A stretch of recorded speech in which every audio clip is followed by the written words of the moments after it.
గుంటూరు మిర్చి యార్డు ఘాటు మొత్తం రాష్ట్రం అంతా తగిలిందండి. ముక్కులు బద్దలాసిపోతున్నాయి ఆ ఘాటుకి. ఎందుకంటే ఏదైతే జగన్మోహన్ రెడ్డి గారు అక్కడికి వెళ్ళినంతసేపు అంతగా మిర్చిలో తిరిగిన వాళ్ళు కూడా అంత ఘాటు అనిపించలేదేమో. వన్స్ ఒకసారి జగన్మోహన్ రెడ్డి గారు అక్కడికి వెళ్ళిన తర్వాత ఆ ఘాటుతోటి నిజంగా నషాలంకి ఎక్కింది జనాలందరికీ. ఎందుకంటే మరి ముఖ్యంగా ప్రభుత్వానికి ఆ ఘాటు ఎక్కువ తగిలిందని అంటాను నేను.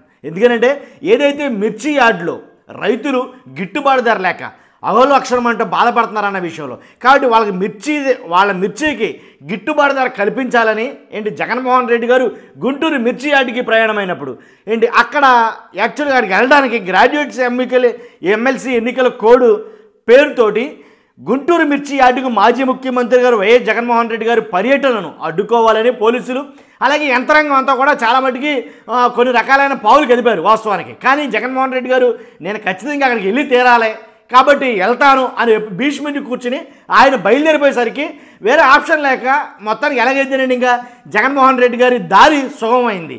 ఈలోపు అసలు అక్కడికి జనాలు గుంటూరు మిర్చి యార్డు కోసం జనాలు ఏం జనం అంటే అయ్యో బాబు ఆ జనం ఏంటండి బాబు, అసలు ఇసుకైతే రాళ్ళంతమంది జనం. ఎలా చెప్తేనేమో నేనేదో పక్క వాలిపోయానంటారు, వాస్తవం చెప్పబోతేనేమో నాకేమో కడుపు మంట వచ్చేద్దాయి, ఉన్నది ఉన్నట్టు చెప్పాలి. కాబట్టి నిజంగా ఆ జనం చూస్తేనండి అసలు ఆయనకి ఏమాత్రం తగ్గలేదు. 10 ఏళ్ళు బట్టి చూస్తున్నాను సార్ నిజంగా నేను. 10 ఏళ్ళ నుంచి ఏమాత్రం ఆయన క్రేజ్ తగ్గలేదేమో.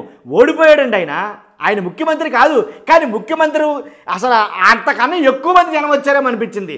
నిజంగా ఆ జనాన్ని చూసి ఆ ఆదరణ చూసి బాబు ఈయన క్రేజ్ ఏమాత్రం తగ్గలేదురా బాబు అని అనిపించింది. కాబట్టి అంతమంది జనం అండి, మామూలుగా లేరు అసలు. ఆ జనం చూస్తే మెంటలు వచ్చేసి పిచ్చెక్కిపోద్ది జనం చూస్తే. ఓ పక్క నుంచి ఆయన మాట్లాడుతుంటే మాట్లాడినవరాయే సీఎం సీఎం సీఎం అనే కేకలో. కాబట్టి ఆయన గుంటూరు మిర్చి యార్డులో అడుగుపెట్టిన వెంటనే గుంటూరు మిర్చి ఘాటు విపరీతంగా తగిలింది. వచ్చిన జనమంతా కూడాను అసలు ఎలా అంటే హాహాకారాలతోటి హోరెత్తిపోయారు. అలాంటి జనం అనమాట. కాబట్టి ఎలాగైతేనండి అసలు జగన్మోహన్ రెడ్డి గారిని ముందే ఇక్కడ దాకా రానివ్వరు, గృహ నిర్బంధం చేస్తారని కొంతమంది అనుకున్నారు. లేదు ఒకవేళ మార్గ మధ్యంలో అడ్డుకుంటారని కొంతమంది అన్నారు. కాబట్టి ఈ రకాలుగా ఎలా చూసినా సరే మొత్తానికి జగన్మోహన్ రెడ్డి గారి ఎంట్రీ అయితే కనుక ఖచ్చితంగా జరిగిందండి. కాబట్టి ప్రభుత్వం గిట్టుబాటు ధర కల్పించకపోవడంతో ఎకరాకు 1,00,000 పైగా రైతులు నష్టపోవాల్సి వస్తుందని, గతంలో క్వింటాలకు 18,000 గిట్టుబాటు ధరను ప్రభుత్వమే కల్పించేదని ఇది గుర్తుపెట్టుకోండి. గతంలో ప్రభుత్వం క్వింటాలకు 18,000 గిట్టుబాటు ధర అనేది గుర్తుపెట్టుకోండి నేను. తర్వాత ఈ దఫా కేవలం 11,000 కల్పిస్తున్నట్టు, ఈ 11,000కి అసలు ఖర్చులు కూడా రావట్లేదు.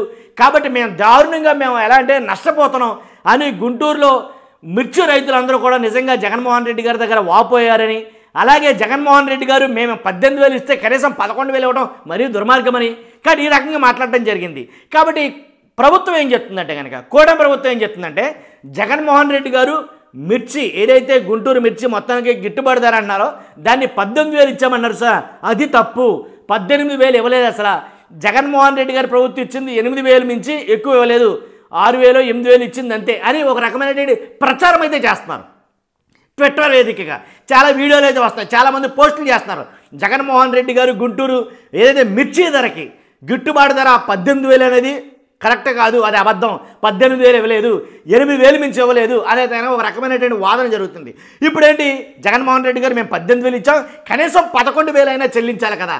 కాబట్టి అలా చెల్లించకపోతే కనుక మిర్చి రైతులు ఎంతమంది అయితే ఉన్నారో వాళ్ళందరూ కూడా చాలా నష్టపోతారు. ఎకరం పంటకు అయ్యే ఖర్చే భారీ ఎత్తుగా ఉంటుంది. కాబట్టి దిగుబడి ధర లేకపోతే కనుక వాళ్ళు అన్యాయం అయిపోతారు అని ఆయన మాట్లాడిన తీరు నిజంగా అక్కడ ఉండే రైతులందరూ కూడాను పెద్ద పెద్ద నినాదాలు అయితే చేశారు జగన్మోహన్ రెడ్డి గారు సీఎం అని. కాకపోతే నేను చెప్పేది ఒకటే, ఆ జనం ఏంటండి అయ్య బాబోయ్, అసలు జనం చూస్తే ఎలా అంటే ఒక రకంగా అనిపించింది అనమాట. ఏంటి జనం ఏంట్రా బాబు, ఎక్కడికి వెళ్తే అక్కడ విజయవాడ వంశీ గారిని కలవడానికి వెళ్తే జనం. కాబట్టి ఏ మాత్రం కూడా జస్ట్ % కూడా ఏది కూడా జగన్మోహన్ రెడ్డి గారికి ఆ క్రేజ్ కానీ జగన్మోహన్ రెడ్డి గారికి ఉండే ఆ ఆదరణ కానీ ప్రజల్లో ఎట్టి పరిస్థితుల్లో తగ్గలేదేమో అనేది అనిపించింది. మీ అభిప్రాయం అంటే ఖచ్చితంగా కామెంట్ రూపంలో తెలియజేయండి. మర్చిపోవద్దు, పార్టీలకు అతీతంగానే మన వీడియోలు ఉంటాయి. ఫస్ట్ లైక్ చేయండి, లైక్ చేస్తే నాకు మోటివేషన్ ఉంటుంది, అలాగే ఎక్కువ మందికి ఇన్ఫర్మేషన్ షేర్ అవుతుంది. Thank you very much.